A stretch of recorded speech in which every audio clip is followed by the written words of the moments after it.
On today's cheat sheet, we're talking how dance is like sports, canceled summer plans, and the biggest question, will there even be dance next year?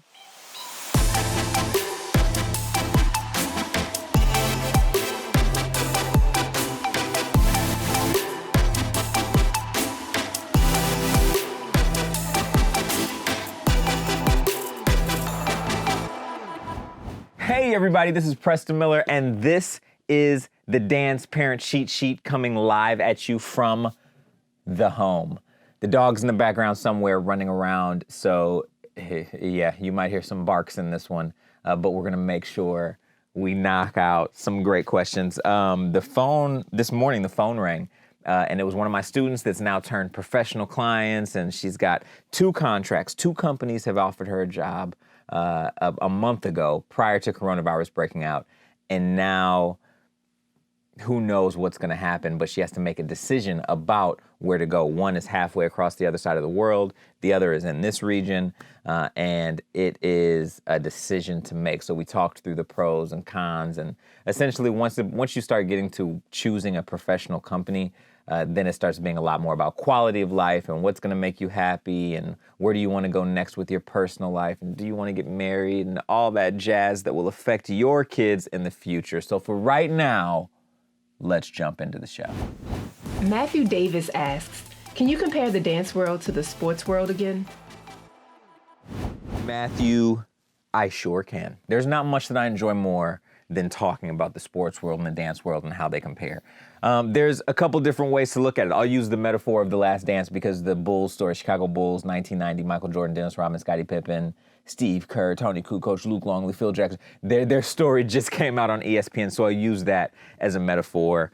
When you look at a professional career, let's start at the end and then work our way backwards, right? When you look at a professional career, which is the goal of most young dancers, it's pretty much just like a basketball team, right? Like you have a coach who's going to be your artistic director.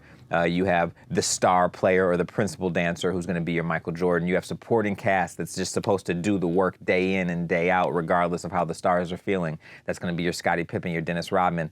And then you have the people that are like, trying to stay on the team, right? They're trying not to get traded or they're trying to be valuable so that they can keep their job. But that's the lay of the land. If you have an amazing director who's revolutionary and a genius, like how we used to have back in the day with the Alvin Ailey's and the Martha Grahams, or Alonzo King is a great example. Bill T. Jones sometimes is a great example. If you have those like legendary directors, that's like having Phil Jackson or Bill Belichick or George Popovich as a coach. You have an amazing coach. You don't necessarily need Michael Jordan to win. You just need a great squad. You got a great coach. If you are Michael Jordan, then you have to ask yourself, if your daughter is Michael Jordan, then you have to ask yourself, like, what type of coach do I want to play for? Who do I need to succeed? What type of supporting cast do I need to succeed around me? But that's the professional world.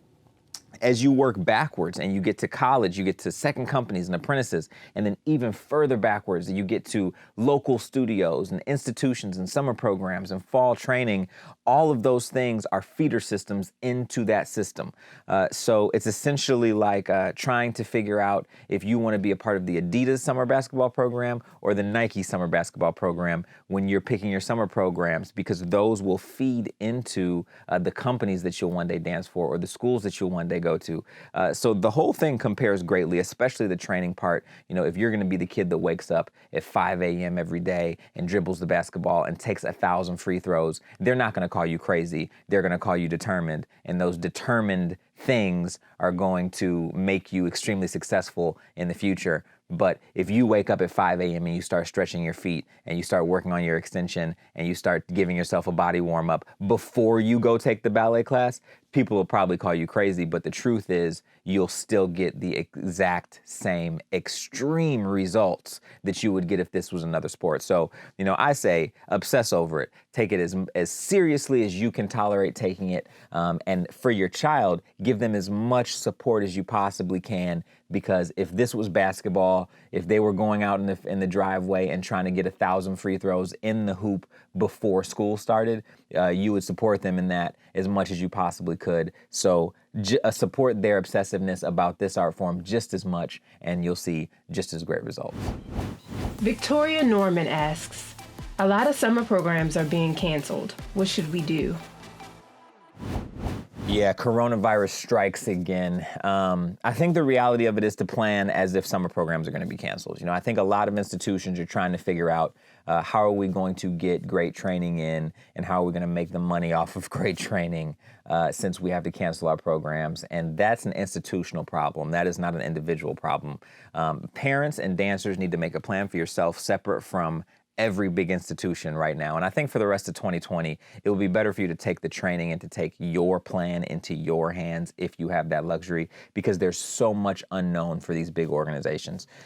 So as far as summer goes, I would say get with a great local teacher, a teacher that you may have worked with already or you may have wanted to work with. Get with them. Make a plan for some classes throughout the week. Get with a great studio or a great program or a great junior company that's in your area so that you can start to curate and craft your own summer program. It should consist of private lessons with an amazing teacher. It should consist of great classes with a great school. And it should consist of some type of rehearsal or choreography experience with some type of group or ensemble if that's possible. And then in the meantime, work your ass off at home, conditioning. And by the time fall hits, you will not be disappointed with how you spent your time. Jill Hunter asks, my daughter just received a contract to dance professionally for a large ballet company. Do you think there will be a season next year?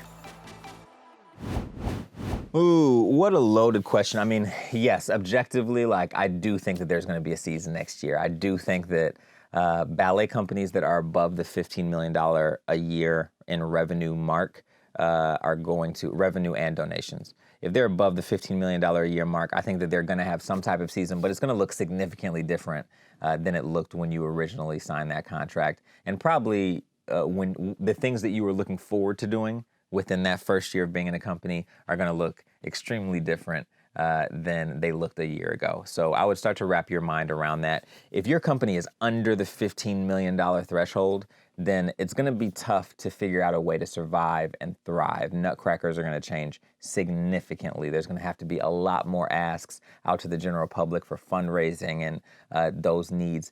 It can be tough to figure out how to survive in this climate, especially where there's not a lot of information coming out. So it's going to be, I don't know what type of company your daughter signed a contract with, if they're a big one, if they're a small one, but you can check out GuideStar. It is a resource online for you to see the size of nonprofit organizations. So type in the company name on GuideStar. If it's above 15 million, I say yes, no brainer. There's going to be a season. If it's below 15 million, then I would start to send some emails, make some phone calls, ask some questions to figure out what that season is going to look like if they're able to have one. Because I've heard a lot of small organizations say that they're planning on pausing everything until 2021 and just starting over, just throw 2020 away and start over with 2021. So you're going to want to ask some questions if they're under that $15 million mark. But man, yeah, these resources, there are so many resources that professional artists use to figure out things and to navigate little things when it comes to signing contracts. GuideStar is a big one. It helps out a lot when it comes to finding out how much firepower and financial resources an organization has.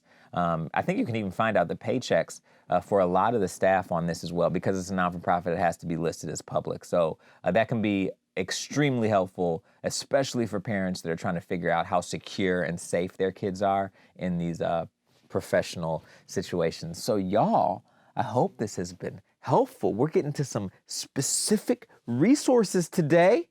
Got a little basketball talk in. Got to talk my little Michael Jordan-ish today.